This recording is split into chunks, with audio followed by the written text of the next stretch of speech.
Okay mga boss, may gagawin tayo ditong car amplifier. Pasensya na, medyo yung boses ko, ubo kasi ako ng ubo.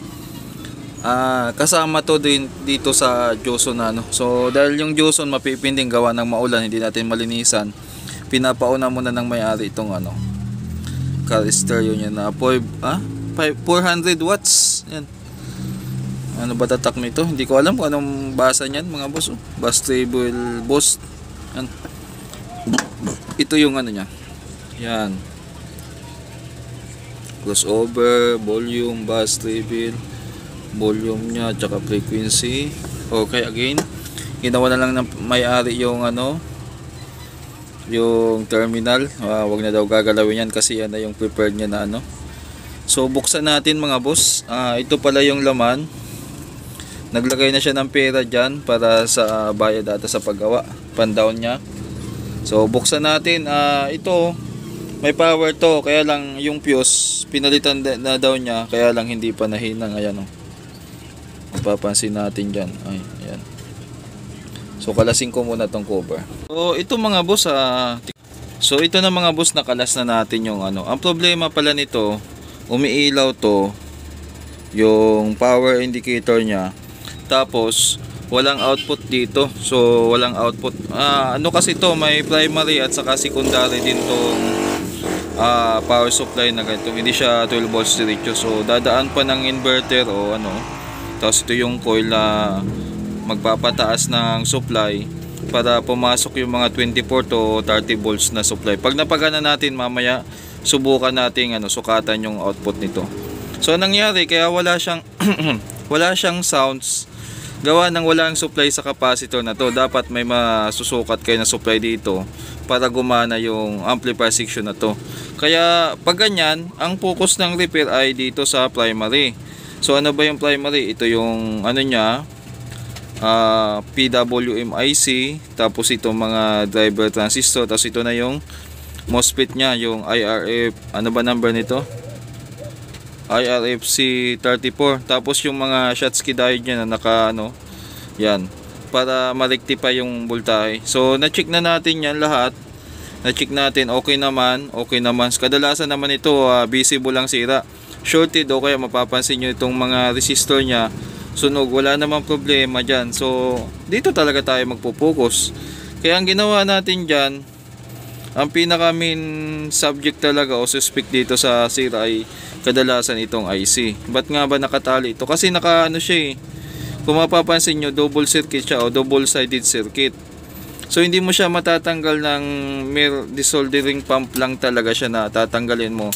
Mahirapan ka kasi natitira yung kaya kailangan initin, tapos dahan-dahan i-pull out. So iinitin yung likod niya, dadagdagan mo ng lead, tapos habang iniinit mo yung panghinang dyan, gagawa tayo ng video nyan balang araw para tapos dahan-dahan mo siyang i-pull out.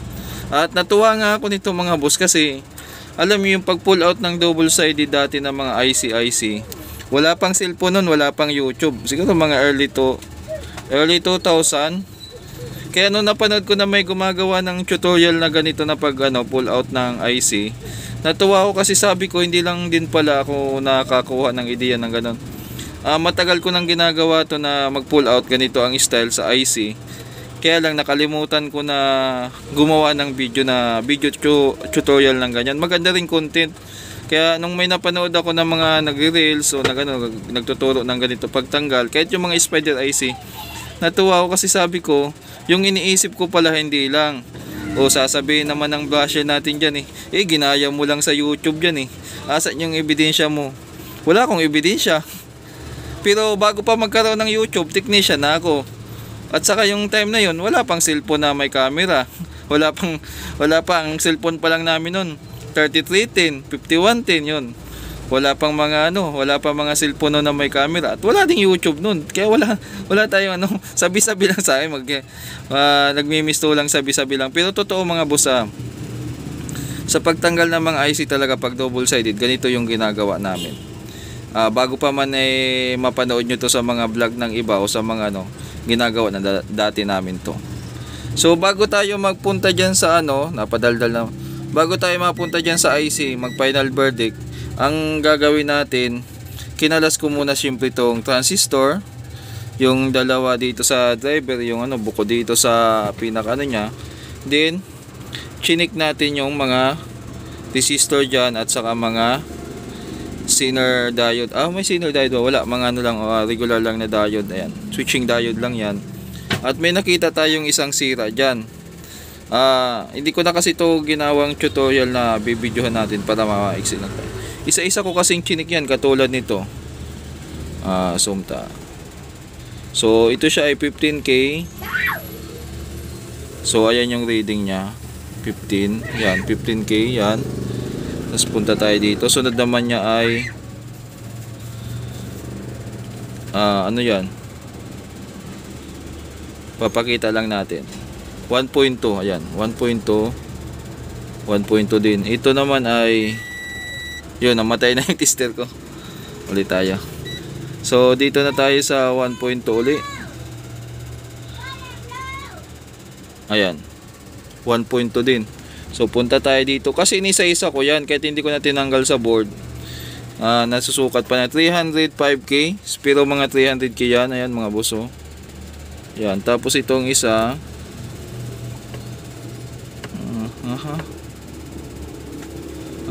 ay ang kamay ko, kaliwa kasi gamit ko mga boss.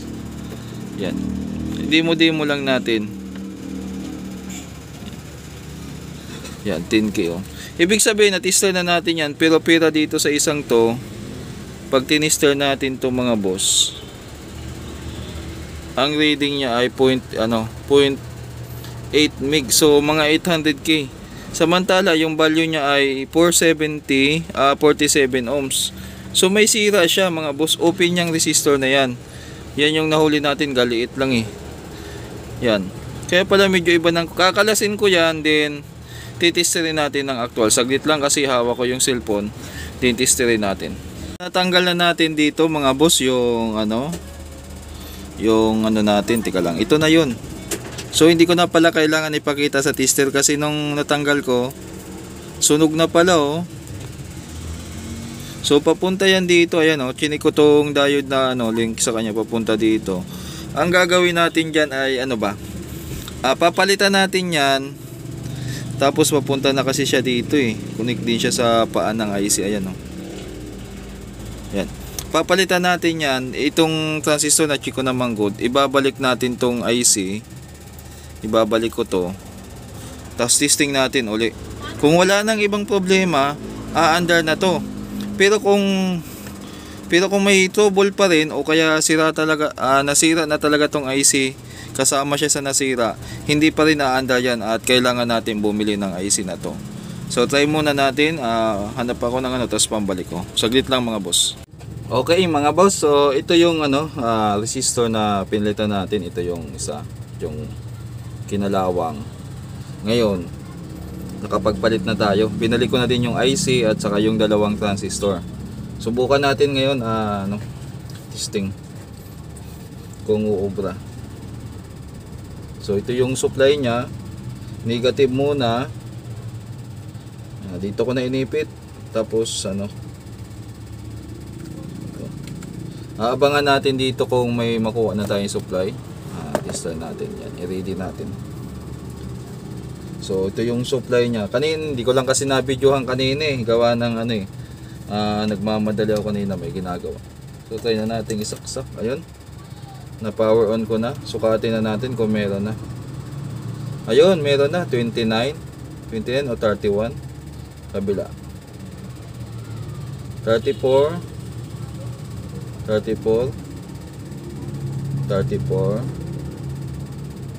Ayan, negative 34. So 34 volts pala yung pinaka supply nya.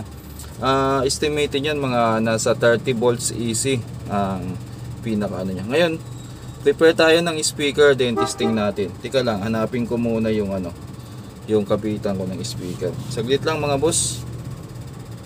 Okay mga boss, nangyari dito ay nakakuha na tayo ng ayan na yung input natin. Tapos ito na yung tutusok na lang natin dito muna.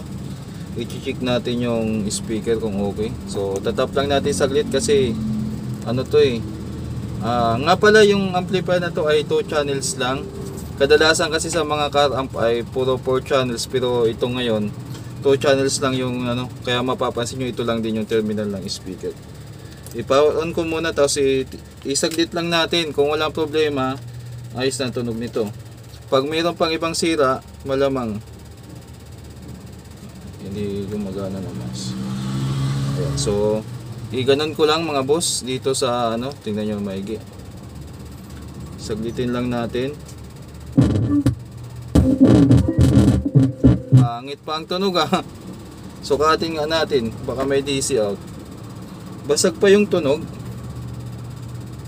Napas ano na natin doon, napapower, pero may problema pa sa tunog. Wala naman, bakit kaya? Dito sa kabila. So sira din yung isang channel, ito may DC out. Siguro kailangan ma-address muna natin yan. Sundan natin to kung saan papunta to. Hindi pa pala tapos to yung repair natin. May problema pa. So tingnan natin yung terminal na to kung saan papunta. Kung dito ba o dito. Kalasin natin. So baka naapektuhan lang tong kabila. Saan ito? Ito yung left. Ito yung left. Okay, puro kalawang na kasi ito eh. Tama, yung left papunta dito. Ayan. So ito kasi yung left nya, ito yung na-check natin na may DC out. So ito yung pinaka wirings nya.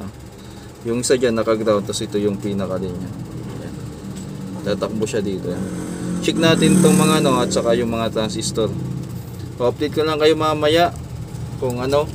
Balitaan ko na lang kayo para mabilis ko anong sira. Troubleshoot ko muna to. So ang ginawa natin dito mga boss ay chinik muna natin yung bias. Dito sa, ito yung may DC out. So nare-reading niya ay 180, 187, 190. Point yan na point. Yan, ito point 2. Ito ulitin natin. Point 2. Ano ba, dighay pa ako. Point 2 sa kabila. 0.4. So hindi siya pantay mga boss. Hindi siya pantay. Ibig sabihin may problema to yung diesel. Naubo na ako.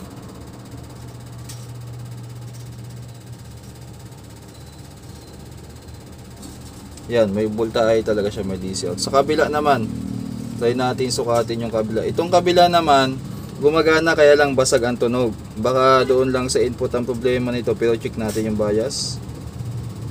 0.4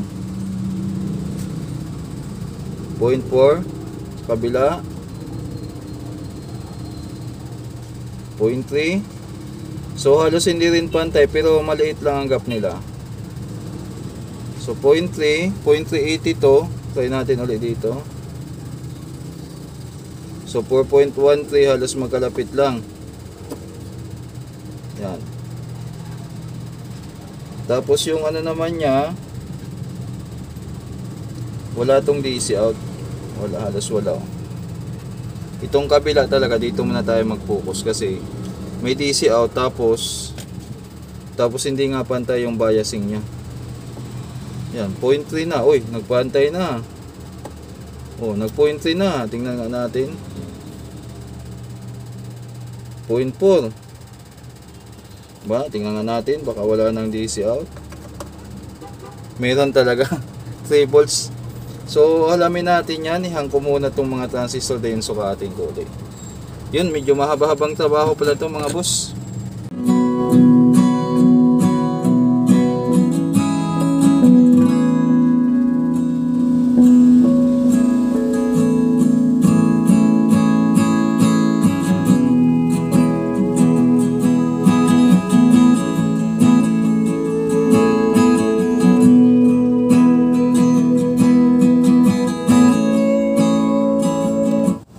So okay na siya mga boss, wala na yung DC out sa channel na to. At nagawa na natin ng paraan. Wala namang nasirang transistor, nilinis natin at saka solder na wala na yung DC out. Nag-normal na yung bias. Kaya susukatin natin dito para masabi ko sa inyo na wala yung DC out na. Wala na, 0-0 na. Ayun na, ayun, tis na 0. Kabila. Yan, 0. Ay! Tutuwa. 0-0 na rin mga boss, oh. Ayan. Yan. Ito pa yung kabila. Okay, subok natin tong kabila naman kung ano. Ayos natin. Okay. Kabilang speaker naman isubok natin.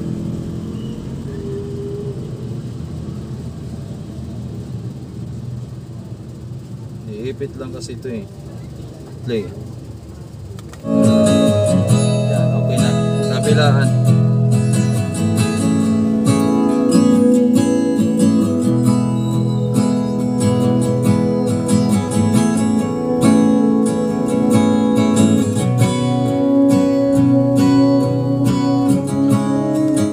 So ayos na to, kaya lang ang problema bakit ko dito dinirekta yung hinang kasi naglulus na tong ano eh, sa kalawang. Ayan. Ang suggestion ko dito sa may-ari kasi marupok na rin yung terminal niya, ba gusto niyang ihinang na lang mismo doon yung wire para idugtungan niya na lang. Ganon din dito sa speaker para sigurado. Itatanong ko muna kung papayag si kuya.